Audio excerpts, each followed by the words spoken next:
Hello दोस्तों, बहुत बहुत स्वागत है आप सभी का मेरे इस यूट्यूब चैनल क्रिक सुबंधु में। तो जैसा ही कहा था, वर्ल्ड कप से पहले एक तरीके से जो भी पहला मैच होगा इंग्लैंड और न्यूजीलैंड का, उसके बारे में आपको बताऊंगा। और साथ ही थोड़ा सा डिस्कशन भी कर लेंगे कि किस तरह से दोनों टीमों की एक तरह से तैयारी हुई और किस तरह से दोनों टीमें इस वर्ल्ड कप में दिख रही है। तो देखिए, कल पहला मैच होना है 5 तारीख को इंग्लैंड और न्यूजीलैंड के बीच। आपको पता होगा पिछला एक तरीके से जो एडिशन रहा था वर्ल्ड कप का 50 ओवर फॉर्मेट का, वो जीते थे। और सामने उनकी न्यूजीलैंड की टीम ही थी, रनर्स अप टीम थी। मैच टाई हो गया था, फिर सुपर ओवर भी टाई हो गया और फिर बाउंड्री काउंट पे एक तरह से इंग्लैंड ने जीता। खैर काफ़ी लोग अभी भी एक तरीके से न्यूजीलैंड को बहुत ज़्यादा एक तरीके से मानते हैं कि थोड़ा सा अनलकी रहे। बट जो क्रिकेट के रूल्स है उस हिसाब से इंग्लैंड ने एक तरह से जीता था और वर्ल्ड कप उन्हीं का नाम रहा। और दूसरी तरफ न्यूजीलैंड की टीम अगर आप बात करें तो पिछले दो 50 ओवर वर्ल्ड कप अगर आप देखो 2015 और 2019 लगातार दो 50 ओवर वर्ल्ड कप में वो फाइनल मैच हारे हैं। इनफैक्ट आप एक उसमें 2021 का भी T20 वर्ल्ड कप अगर इंक्लूड कर दो, जहाँ पे वो T20 वर्ल्ड कप का फाइनल हारे थे, तो काफ़ी एक तरह से उनके लिए ऐसे मोमेंट्स रहे हैं जहाँ पे एक तरह से उनके लिए हार्ट ब्रेक हुआ है। आखिरी मोमेंट पे आके एक तरीके से वो फेल हो गए हैं। तो इस बार ज़रूर कोशिश करेंगे कि जीत के साथ स्टार्ट करें और एक तरह से उस मोमेंटम को कैरी करें, वर्ल्ड कप जीत के एक तरीके से जो ट्रॉफी कैबिनेट एक तरह से खाली है। आई थिंक एक टेस्ट चैंपियनशिप उन्होंने जीत लिया है 2021 में इंडिया को हरा के। बट यहाँ पे लिमिटेड ओवर फॉर्मेट की एक तरह से जो ट्रॉफी है वो एक तरह से जीतना चाहेंगे। तो दोनों टीमों के बारे में बात करेंगे। तो सबसे पहले मैं एक तरीके से कोशिश करता हूँ कि आपको प्लेइंग 11 के बारे में बता दूं कि कल क्या हो सकती है दोनों टीमों में। कुछ अपडेट जो कि मैं आपको दे देता हूँ, बाद में हम डिस्कशन कर लेंगे कि जो भी एक तरह से दोनों टीमों के एक तरह से स्ट्रेंथ है या वीकनेस है उसके बारे में। तो बड़ी खबर यह है इंग्लैंड की तरफ से कि बेन स्टोक्स जो उनके एक मैच विनर है, जिनको एक तरह से उन्होंने कमबैक करा है रिटायरमेंट से, वो कल के ओपनर के लिए एक तरह से अवेलेबल नहीं होंगे। कुछ उनकी इंजरी प्रॉब्लम है, उसी वजह से आप देख सकते हो कि हैरी ब्रूक को उनके टीम में जगह मिल सकती है, जिनको बाद में एक तरह से एड ऑन किया गया था टीम में।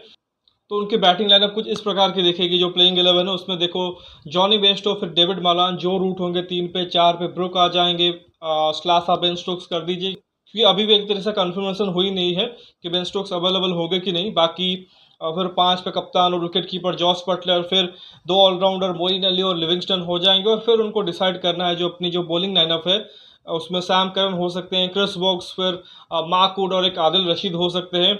या फिर अगर सरफेस को देखते हुए, क्योंकि अहमदाबाद में मैच है, थोड़ा सा एक्स्ट्रा पेसर अगर उनको ज़रूरत होगी तो हो सकता है कि वो मोइन अली के जगह पे एक तरीके से रिश टॉपली या डेविड विली को खिला सकते हैं। तो फिर आई थिंक ये इनकी आइडियल 11 हो सकती है कल के पहले मैच के लिए। और यहीं पे मैं उनके आई थिंक स्ट्रेंथ पे आऊँगा। आई थिंक स्ट्रेंथ जो इनका रहा है 2019 वर्ल्ड कप, उससे भी पहले अगर आप देखो 2016 से एक तरह से स्टार्ट हो गया था, क्योंकि 2015 वर्ल्ड कप में अगर आप देखो उनको एक झटका लगा था, क्योंकि ऑलमोस्ट अगर आप देखो टेस्ट, वनडे और T20s में लगातार वो सिमिलर टीम खिलाए जा रहे थे और उसका उनको रिजल्ट भी देखने को मिला। 2015 जो वर्ल्ड कप हो रहा था ऑस्ट्रेलिया और न्यूजीलैंड में, जो कि एक तरह से कह सकते हैं कि मोस्ट फैमिलियर कंडीशन है इंग्लैंड के लिए, वहाँ पे वे नॉकआउट स्टेज में भी एक तरह से पहुंच नहीं पाए, क्वार्टर फाइनल भी एक तरह से प्रवेश नहीं कर पाए, लीग स्टेज से ही बाहर हो गए बांग्लादेश से हार के आखिरी मैच में। तो बहुत ही बड़ा एक तरीके से कहेंगे उनके लिए डिसअपॉइंटमेंट एक तरीके से चीज़ थी। उसके बाद उन्होंने एक तरीके से अपने गेम को बदला, अपने अप्रोच को बदला और एक तरीके से कंप्लीटली डिफरेंट टीम बन गई। जो रिजल्ट हमने देखा 2016 में, उन्होंने T20 वर्ल्ड कप का फाइनल खेला, हार गए ज़रूर, बट वो अप्रोच को बरकरार रखा और उसी का रिजल्ट अगर आप देखो 2019 में उनको मिला, जहाँ पे घर पे एक तरीके से उन्होंने 50 ओवर वर्ल्ड कप जीता और अभी रिसेंटली 2022 में जो T20 वर्ल्ड कप हुआ था ऑस्ट्रेलिया में, उसको भी जीता है। तो रिजल्ट आए हैं जो आखिर के दो एक तरीके से कहेंगे लिमिटेड ओवर फॉर्मेट के मल्टीनेशन इवेंट रहे हैं, ICC इवेंट्स, उसमें इंग्लैंड एक तरह से डिफेंडिंग चैंपियंस है। और वही एक तरह से उनका जो फियरलेस अप्रोच है उसी का एक तरह से रीज़न है।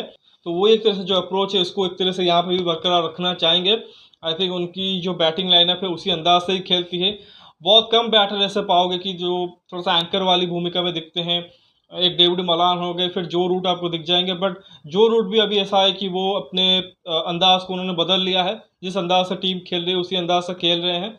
और सबसे बड़ी चीज़ उनके पास जो बैटिंग डेप्थ है, कि उसके बाद भी अगर आप देखो नंबर 7 पे आई थिंक मोइन अली आ रहे हैं, उसके बाद भी अगर आप देखो सैम करन ठीक ठाक बैटिंग कर लेते हैं, क्रिस वोक्स ठीक ठाक हिटे लगा देते हैं, इवन मार्क वुड और आदिल रशीद भी बैटिंग कर लेते हैं। तो नंबर 9-10 तक उनके पास बैटिंग भी रहती है। आई थिंक वो उनकी एक बिगेस्ट स्ट्रेंथ है। और जहाँ तक उनकी वीकनेस की बात करें, मुझे लगता है कि एक एरिया जो कंसर्न होगा उनके लिए, वो आई थिंक उनकी गेंदबाजी है, specially death bowling. Jofra Archer के ना होने से थोड़ा सा उनके दिक्कत ज़रूर होगा। और वैसे भी अगर आप देखें तो उनके पास डेथ ओवर्स में स्पेशलिस्ट गेंदबाज कोई ऐसा नहीं है। इधर उनके पास न्यू बॉल बॉलर है, क्रिस वोक्स हो गए या सैम करन हो गए, डेविड विली को भी मानूंगा, या फिर ऐसे गेंदबाज है जो कि थोड़ा सा अपने हाइट के साथ, अपने पेस के साथ मिडिल ओवर्स में थोड़ा सा थ्रेटनिंग कर सकते हैं। सपोज कि मार्कवुड हो गए या रिच टॉपली हो गए, गस अटकिंसन को भी एक तरह से खिलाते हैं, बट डेथ में वो जो चाहिए यॉर्कर एग्जीक्यूट करने वाला गेंदबाज शायद वो मिस कर रहे हैं। तो उसी वजह से देखो इंग्लैंड की टीम हल्की सी एक तरह से ट्रबल में आ सकती है। बट अगेन वही चीज़ है, जो उनकी स्ट्रेंथ है, उनकी बैटिंग है, वो हमेशा से ऐसा करते हैं कि 20-25 रन एक्स्ट्रा ही बना देते हैं, या फिर उनके जो गेंदबाज अगर ज़्यादा स्कोर पड़वा भी देते हैं तब भी उसको चेस कर जाते हैं। प्लस उनकी जो आउटस्टैंडिंग फील्डिंग है वो भी एक तरीके से कहीं ना कहीं उनकी गेंदबाजों को मदद करती है। तो एक सीरियस कंटेंडर ज़रूर है, डिफेंडिंग चैंपियंस और अपनी ट्रॉफी को एक तरह से बचाने के लिए बिल्कुल तैयार है। तो आई मीन एंजॉय करेंगे इस वर्ल्ड कप में खेलना। तो देखना पड़ेगा कि वो एक तरह से क्या करते हैं और किस तरह से स्टार्ट करते हैं, क्योंकि स्टार्ट जो कि बहुत अच्छा होना ज़रूरी होता है। उसके बाद आएंगे न्यूजीलैंड के ऊपर, और न्यूजीलैंड की भी एक तरह से कुछ समस्याएं हैं before the opening game. I think Kane Williamson जो कि प्रैक्टिस मैच में बैटिंग कर रहे थे, बट वो शायद 100% मैच फिट नहीं है, मतलब वहाँ पे वो फील्डिंग कर नहीं रहे थे। लेकिन जब आप मेन मैच में खेलोगे, वो कप्तान है और उनको फील्डिंग भी करनी पड़ेगी, तो उसी वजह से शायद वो थोड़ा सा अभी रेस्ट ले रहे हैं कि कंप्लीटली एक तरह से मैच फिट हो जाए। तो पहले मैच के लिए वो अवेलेबल नहीं होंगे। इनफैक्ट कब अवेलेबल होंगे उसका भी एक तरह से क्लियर आइडिया नहीं है। बाकी टीम सऊदी भी, उनको भी एक तरह से थंब में इंजरी हुई थी उनको इंग्लैंड सीरीज़ के दौरान, तो वो भी एक तरह से रिकवर कर रहे हैं। तो दो उनके प्रमुख खिलाड़ी जो कि वो स्टार्टिंग 11 का हिस्सा नहीं होंगे। फिर भी अगर आप देखो न्यूजीलैंड की team I think top cricket खेल रही है, वार्म अप में उन्होंने दिखाया है। तो अभी भी उनके पास जो कि बची हुई एक तरह से प्लेयर है जो उनके स्क्वाड में है, वो भी एक तरीके से प्लेइंग 11 को मजबूत करेंगे। आई थिंक देखिए उनका जो स्टार्टिंग 11 होगा कुछ इस प्रकार का होगा। डेवन कॉनवे ओपन करेंगे, उसके साथ विल यंग होंगे। नंबर 3, क्योंकि विलियमसन नहीं होंगे तो डैरल मिचेल खेल सकते हैं। फिर जब बिल्ड ऑर्डर में आएंगे वहाँ पे देखो टॉम लेथम उनके कप्तान और विकेट कीपर होंगे, ग्लेन फिलिप्स 5 पे, और फिर जीमी नीशम 6 पे खेल सकते हैं। नंबर 7 का जो स्लॉट रहेगा वहाँ पर आप देखो मिस सैंटनर होंगे, और 8 पे रचिन रविंद्र, तो दो उनके जो ऑलराउंडर है, लेफ्ट आर्म स्पिनर, दोनों खेलेंगे। उसके बाद अगर देखो 3 pacer, I think Henry, Ferguson और ट्रेंट बोल्ट खेलेंगे। कंसिडरिंग कि जो अहमदाबाद का ग्राउंड है वहाँ पे हो सकता है कि उतना स्पिनर को मदद ना मिले, तो वहाँ पे हो सकता है आप इस जोड़ी को खेलते हुए ना देखो। आई थिंक रचिन रविंद्र और मिचेल सैंटनर दोनों एक तरह से वन डायमेंशनल बॉलर हो जाएंगे, बट क्योंकि विलियमसन नहीं होंगे तो हल्की सी बैटिंग उनकी जो कि वो वीक हो सकती है, उसी वजह से थोड़ा सा बैटिंग डेप्थ के लिए वो रचिन रविंद्र को खिलाएंगे। तो आई गेस ये इनकी टीम हो सकती है। बाकी अगर इनकी स्ट्रेंथ की बात करें, आई थिंक इनकी स्ट्रेंथ जो कि वो टीम में नहीं बल्कि इनके माइंड सेट में दिखती है। देखिए ठीक ठाक बैटिंग लाइनअप इनकी हमेशा से रहती है, बॉलिंग यूनिट भी आई थिंक अच्छी रहती है, तगड़ी रहती है। फील्डिंग तो शायद मैं मानूंगा सबसे बेस्ट है इनकी, मतलब आज ए यूनिट अगर आप देखें। लेकिन एक जो चीज़ इनको खास बनाती है, आई थिंक जब भी एक तरह से बड़ा इवेंट आता है, इनका एक जो स्टैंडर्ड में एक तरह से हम एक तरह से देखते हैं कि राइज होता है, यानी कि coming into ICC event वो एक तरह से नेक्स्ट लेवल क्रिकेट खेलते हैं। चाहे वो T20 वर्ल्ड कप हो, चाहे वो 50 ओवर वर्ल्ड कप हो, आप हिस्ट्री उठा के देख लीजिए। लास्ट 3 ओडी वर्ल्ड कप जो रहे हैं उसके टॉप 4 में हैं। 2011 में सेमीफाइनल तक आए थे, 2015 और 2019 में फाइनल में भी एक तरह से प्रवेश किया है। इवन T20 का फॉर्मेट उठा लो, 2016 में सेमीज में थे, 2021 में फाइनल खेले थे और 2022 में भी सेमीफाइनल खेले थे। तो लगातार कंसिस्टेंटली अगर आप देखो इन्होंने व्हाइट बॉल फॉर्मेट के जो नॉकआउट्स है वहाँ पे एंटर किया है। हार्ट ब्रेकिंग रहा है कि एक भी जीत नहीं पाए हैं। इवन टेस्ट क्रिकेट में अगर आप देखो उन्होंने ट्रॉफी जीता है। तो आई थिंक ये जो कंसिस्टेंसी है वो एक तरह से बरकरार रखना चाहेंगे, और आई थिंक यही इनकी स्ट्रेंथ है। जैसा ही कहा कि ऑन द फील्ड उनकी बैटिंग देखो, उनकी बॉलिंग देखो, फील्डिंग देखो, वो सुपर्ब रहती है। लेकिन ये जो एक तरह से उनका एस्पेक्ट है कि एक तरह से अपना गेम को एक तरह से नेक्स्ट लेवल पे ले जाते हैं जब आईसीसी इवेंट में परफॉर्म करते हैं, आई थिंक वो चीज़ उनको खास बनाती है। तो आई थिंक उनके लिए वो स्ट्रेंथ ज़रूर रहेगा। बाकी वीकनेस की तरफ अगर आप देखें, आई थिंक थोड़ा सा जो विलियमसन का ना होना, टीम सऊदी का ना होना, जो एक्सपीरियंस खिलाड़ी है उनका ना होना, थोड़ा सा इनके लिए ट्रिकी हो सकता है, specially in the start of the tournament. क्योंकि अगर वो पहले 1-2 मैच में वो मोमेंटम नहीं मिलेगा, अगर 1-2 मैच हार जाते हैं, फिर शायद एक तरह से बाद में एक तरह से रिकवर कर पाना थोड़ा सा मुश्किल होगा। आई थिंक यही थोड़ा सा उनके लिए प्रॉब्लम हो सकती है इन टर्म्स ऑफ जो वीकनेस की बात करें। लेकिन ओवरऑल टीम अच्छी है।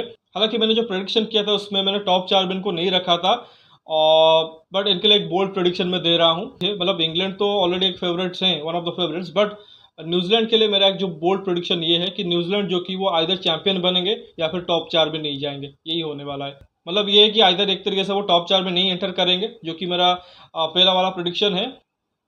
लेकिन जो दूसरा प्रेडिक्शन है, जो कि एक तरह से बोल्ड प्रेडिक्शन भी मान सकते हो, कि अगर टॉप 4 में जा रहे हैं तो फिर ट्रॉफी जीतेंगे। ये एक तरीके से मेरा माइंड कह रहा है।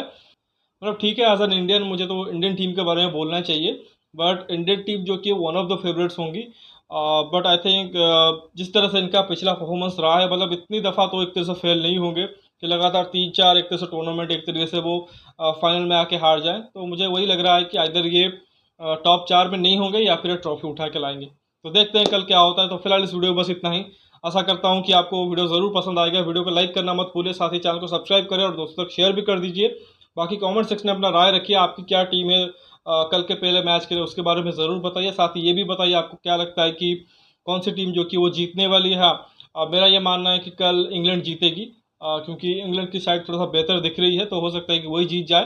तो आप भी एक तरह से आपका जो चॉइस है वो एक तरह से कमेंट सेक्शन में दीजिए। बाकी नोटिफिकेशन की घंटी दबा लीजिए ताकि हर एक वीडियो की अपडेट आपको टाइम पे मिलती रहे। मिलता है अगले वीडियो में, तब तक के लिए धन्यवाद। जय हिंद।